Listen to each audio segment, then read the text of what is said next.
What up, everybody? Welcome to Durable by Design with the forever boyfriend, or somebody's boyfriend, internet's boyfriend, Crispy Barnett. Somebody's boyfriend. That's right. Yeah, somebody's boyfriend. You're somebody's boyfriend. Crispy, what are we talking about today? You're surprising me. So yeah. What we're talking about today, we talk a lot about durability in a business, and I want to the people watching this are often building something durable, and I have seen this trend that I think I'm fearful of when I think about services, and it's this: it is applying one-time fixes. Like this hourly, like I'll build this workflow for you and calling it AI as a service. And so it's hard to say, but what I've seen, I'll call this a trend, and you're going to react to it. And this will be a short episode because of this, but the trend I see is, because I'm talking a lot of service companies, is they'll say, hey, what we do is we go into a client, we understand what they're trying to do, and we build an AI that replaces it, and then we're done. And so we're value-based, we're not hourly based, but that's all we do. That's what we do. We create an agent for you. And the reason I think it's dangerous is because you will be eaten. It's only a matter of time. You will be eaten by the other service companies that are larger that know how to run businesses. Yeah. So there's just gold rush, and the people are going to the little prospectors with the little thing, I'm going to go get some gold. And you get some gold, but you ain't getting the mine. And so what I would say is, how do you build a mine and not just prospect in a river that has some gold flakes in it? How do you do that? Yeah. I think it's interesting because you mentioned going into a business and replacing something that already exists, and that's not optimization. That's replacement is what it is. That's a lateral shift in something that you're already doing. Whereas the partners that are succeeding, they're using tools like Ask Elephant as an example and building AI services around it, are doing things that the business is not capable of doing right now because there is some blocker or inability to do it in some way, whether it's people, platforms, or process. Yeah, it's just in general, in other places and other spaces, we talk about this. And the way I would say is if you're going to run a business, and I'm not,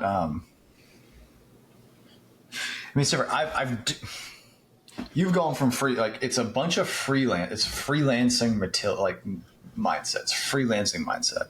And what's a freelance mindset?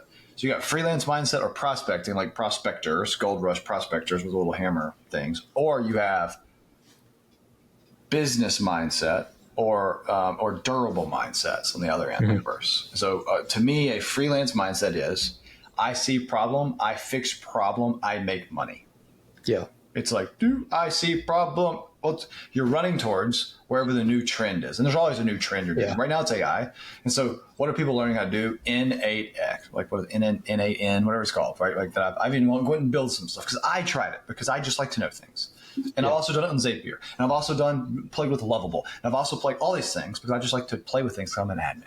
I like to do those things. But you have these freelance material, you have this freelancer mindset, and they'll say, okay, this is what people are asking for. I'm just going to do it. And they do it, they're done, and they're at their end. They do a good job. And if you put that in the HubSpot world, you need workflows. I never hired people with this. I would get it out of them. What do you need me to do? And you would tell them, they would build it, and they're done, and they don't think. They just do. Yeah. It's transactional. Yeah, it's very transactional. Very transactional. Yeah. And you used to live in this is why it's difficult to live in Fiverr or difficult to do Upwork. And then when you find somebody, they're really good, and they probably realize they should start their own business if they're really good. Yeah. I mean, you did that, right? Yep. Because you're like, holy moly, I'm stealing money from people. Yeah, you're stealing money from other freelancers. Yeah. What's funny is my realization that I had when I went on this journey was I uncovered more opportunities by not being transactional, which sounds kind of weird, but it's almost like people view the transactional piece as a snowball that keeps rolling and running and moving. But that's simply not the case, because like this is actually the reason that I started a performance marketing arm of my agency at that point in time, was I realized that the things that they wanted me to do, which is, hey, please go and do this, you have to uncover root cause, which then uncovers value from there, and then you base your service upon that value and the solution that you provide. Yes. So let me, because so you have freelancer, transactional, and you're not doing root cause analysis. You're doing what's requested of you, and you're maybe really good at it. You're doing it fast. It may even be it's exactly what the person asks for, exactly what they want. That is not durable. Now, why? The other end is if a good business has a point of view, has a framework for eating a problem. So if you come to me and say, hey, I want this to be replaced by AI in this way, I would say, are you sure? Why? And you're going to get these why questions, and I'm going to eat a framework in some way. Often people do people, platform, process, and you're like, okay, what are we fixing? Does it really need to be fixed? This is going to cost this much. Now you have these, what are we doing? And it's a big difference. And I'd say everybody, a takeaway from this is yes, there are new platforms that may be taking into your margin and ability to win, and you need to learn them. You need to learn Clay. And if you want to do list building and all down, because SEO is no longer works the way it does. So you need to learn Clay. You need to learn intent-based list building, all bound activities, period. You need to learn that. You need to incorporate it into it. Just don't build a Clay table, build a service that does the right thing at the right time. You need to learn how to build AI, and you need to have a platform of choice, whatever choice that is. Zapier can do something. You can do make.com can do something. You get your platform of choice and get expertise in that, but do not sell it as a service with the framework that you've operationalized and be the expert in that thing. What I'm seeing, because the world feels so much unstable, I'm just a warning against it, is do not adopt. I just need to learn AI. I got to go do it. Do not do that. Do not do AI projects. Do business optimizations. That's true no matter what. Optimize for their reality, for their end states, for their reasons, with a framework that you can do over and over again. And if you don't, you will be stuck. I've talked to a lot of these people. Deal with it if you think I'm talking to you. It is. If you're a 2-person agency, 3-person agency, and you think you're going to scale by doing projects, you're wrong. Because you have to have a framework you can teach people so they can do over and over again. But wait, Matt, I'm a little hot on this. But wait, Matt, AI, I can now run my business with AI. I'm like, no, service companies can't run their business with AI. In fact, it's a warning signal. Your lunch is going to be eaten by people who prioritize human interaction. Services will win by emphasizing human connection interaction. And you better have a framework that allows you to execute on that with AI on the back end. But you will actually need people. You'll have higher margins, but you'll still need people executing, because that's what services means. You'll be able to do higher margin, but you will need people. And if you don't do that, your lunch will be eaten by someone that builds a business like me. Deal with it. It's just and I don't like me, not super, but if I went out and built a service agency, I would eat your lunch. Just like Crispy would eat your lunch. Yeah. This is me trying to be helpful and I see it. I'm like, man, I could go start a service agency right now. Man, I could go build a list building agency. I know exactly. I just know, man. Yeah. So let's make the correlation to someone who is a service provider inside of another business. So we'll call it the admin, right? Okay.